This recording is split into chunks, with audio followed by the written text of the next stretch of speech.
telinga adalah bagian terpenting dari tubuh manusia. Tentunya telinga harus selalu dibersihkan. Membersihkan telinga sangatlah mudah. Namun, apakah Anda membersihkannya dengan benar atau tidak? Nah, untuk mengetahui cara membersihkan telinga dengan benar, kita simak tips kesehatan berikut ini.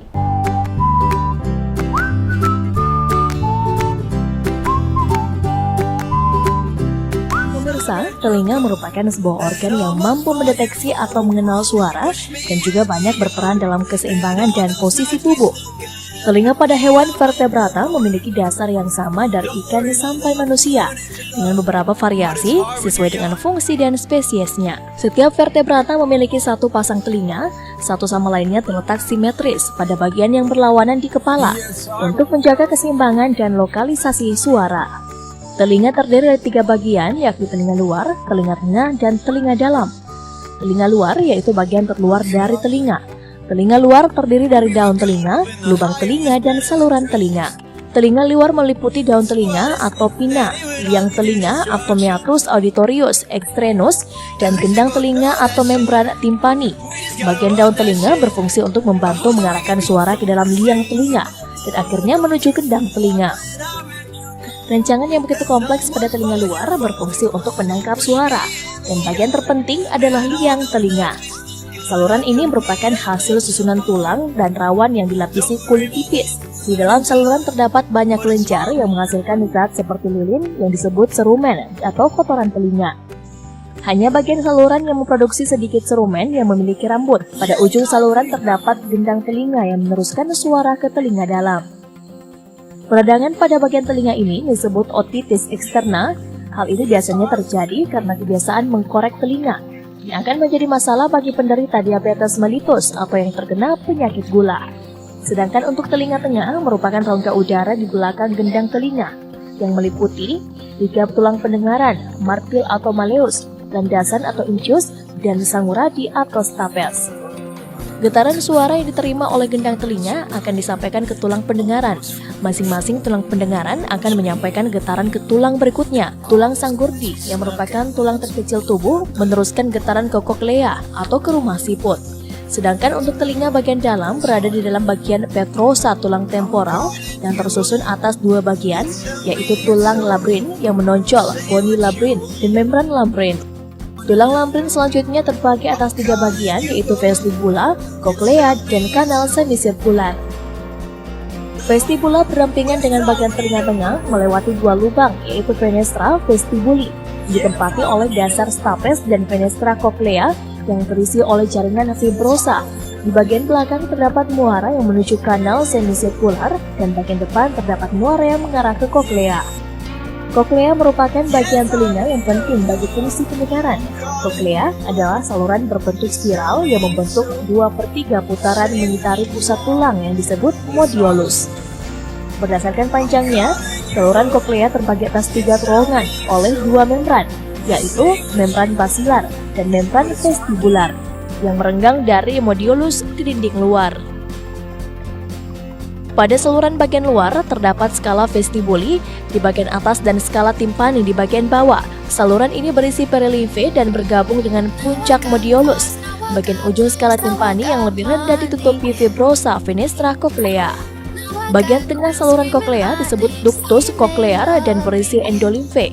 Bentuknya sama dengan tulang labrin dan disebut membran labrin. Dalam ductus cochlear terdapat ujung-ujung saraf pendengaran yang disebut sel-sel rambut.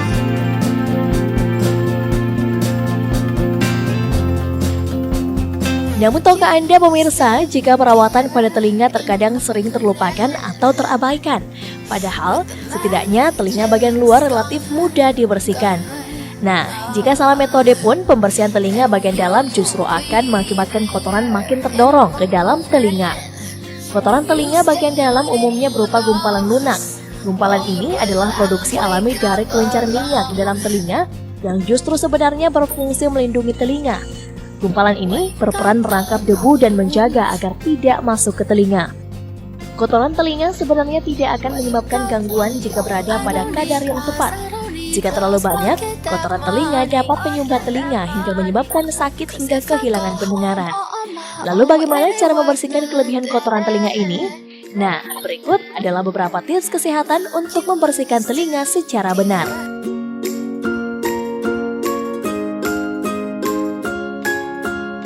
Cara membersihkan kotoran telinga, Anda dapat mencoba berbagai cara untuk menghilangkan kotoran telinga yang berlebihan. Berikut ini merupakan cara yang aman dan sehat serta dengan mudah bisa Anda kerjakan sendiri di rumah. Pertama, gunakan cairan saline. Kita akan membuat cairan pembersih telinga dengan cara menyiapkan campuran 1/2 cangkir air hangat dan 1 sendok teh garam. Kemudian, celupkan bola kapas dalam larutan tersebut, kemudian peras dengan lembut untuk menuangkan beberapa tetes ke dalam telinga. Posisikan kepala untuk miring agar telinga yang ditetesi berada di atas selama beberapa menit.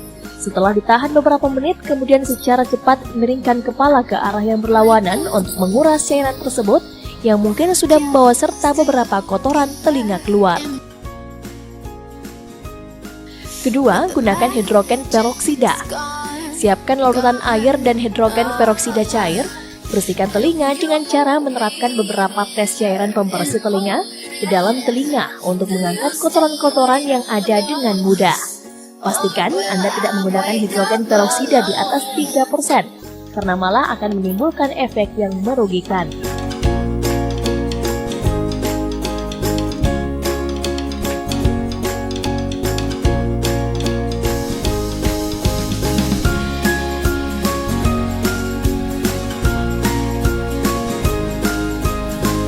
Ketiga, membersihkan telinga dengan baby oil.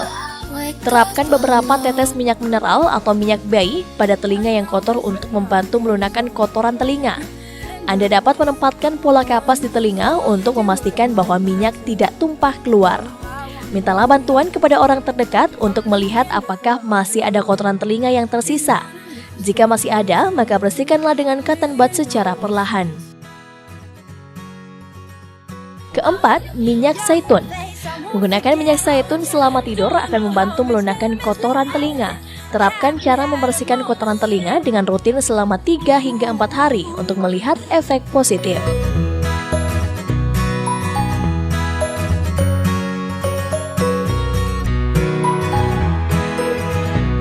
Nah, tak hanya itu, Anda harus tahu kapan harus ke dokter melakukan pemeriksaan.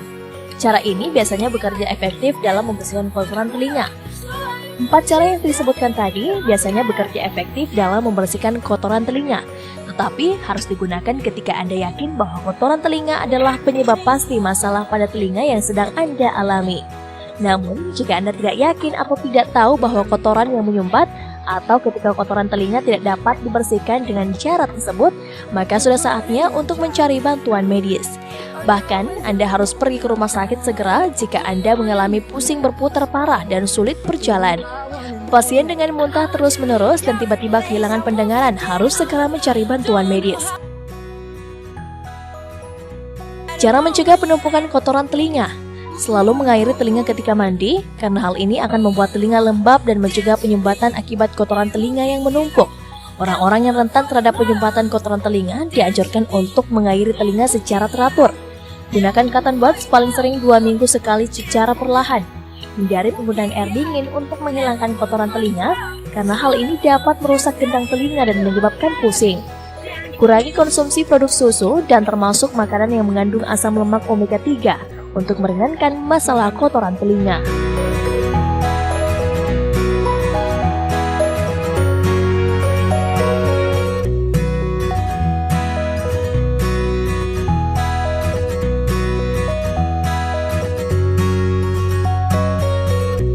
Pemirsa, itulah tadi manfaat mengkonsumsi kopi dan cara membersihkan telinga.